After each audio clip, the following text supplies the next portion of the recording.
And let's now take a quick look at Kibra, where Ken Okoth labored for the last 7 years to foster development. Trevor Ombija has been there engaging with the residents, and he joins us live from there, where they are holding what, for lack of a better word, we will call a vigil. That is at the Kamukunji grounds. Trevor, a sad day indeed, and indeed a sad evening for the constituents of Kibra. What is happening on your end?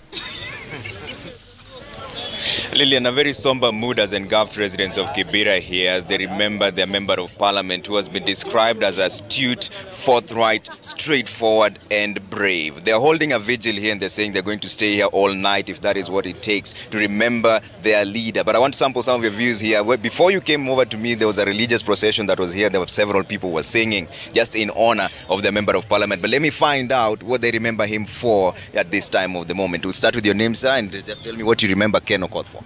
I'm Kevin Oswago.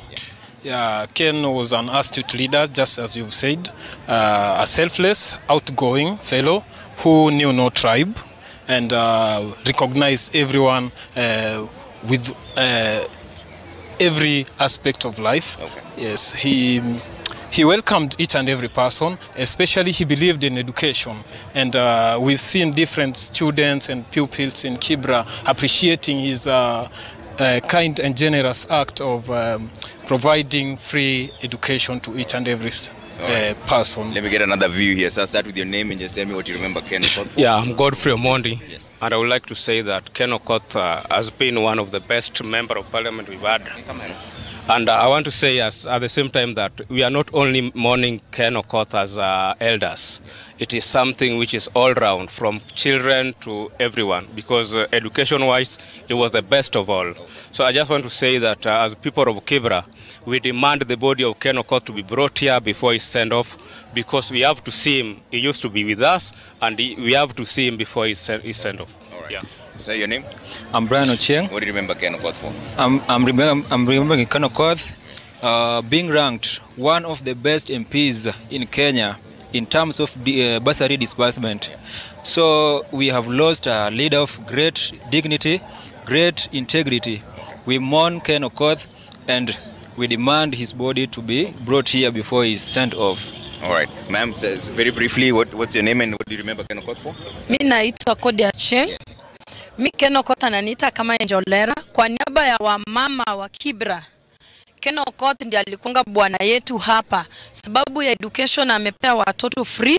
Basari hata tulikuwa tunatarajia watoto wenye wamefanya class 8 wapate, hata tumeshangaa. Ken Okoth ameleta change kama wizi yenye ilikuwa hapa mtaa imeisha sababu ya Ken Okoth. Ken Okoth ameleta driving, Ken Okoth ameleta buses ya kupeleka watoto tour.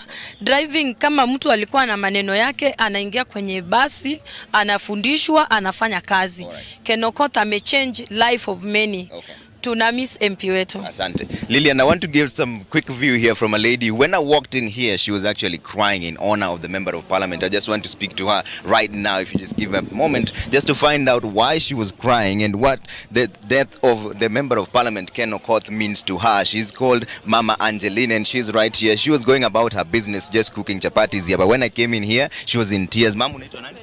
Naitwa kwa majina naitwa Angeline Aluach. Mimi ni mkaji wa hapa Katwekera.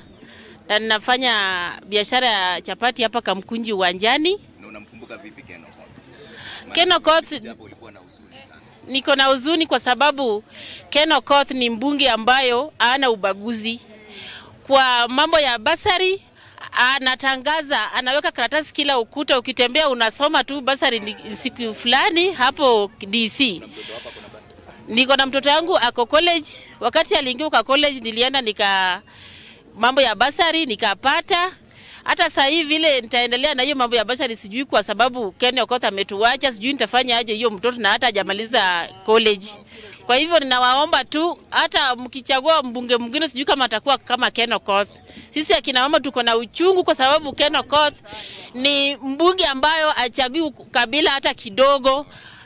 anapenda watoto. Hata hapa alinunua basi hapa Olympic. Sijui tutafanya aje mambo ya Ken Okoth. Na tunaomba mkimtoa tuone tu mwili yake mara ya mwisho. Hiyo ndio maombi yangu. All right, that is one request that I've gotten so many times around here, Lillian. And like you see, now she tells us the reason she was in a very somber mood is because she doesn't know what she's going to do henceforth, because her child who's in college now was the one who's being paid for bursary by Ken Okoth himself. There are several people who are still here. They are gathered in groups just trying to console each other following the demise of their member of parliament, Ken Okoth. But right now, what they say is they want to see him one last time before his final bow. Lillian?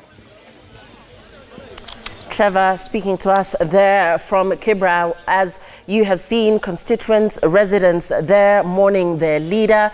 Speaking of the change that he brought about in Kibra constituency, reducing crime levels, talking of bursaries as well, and indeed saying that he brought change to the people of Kibra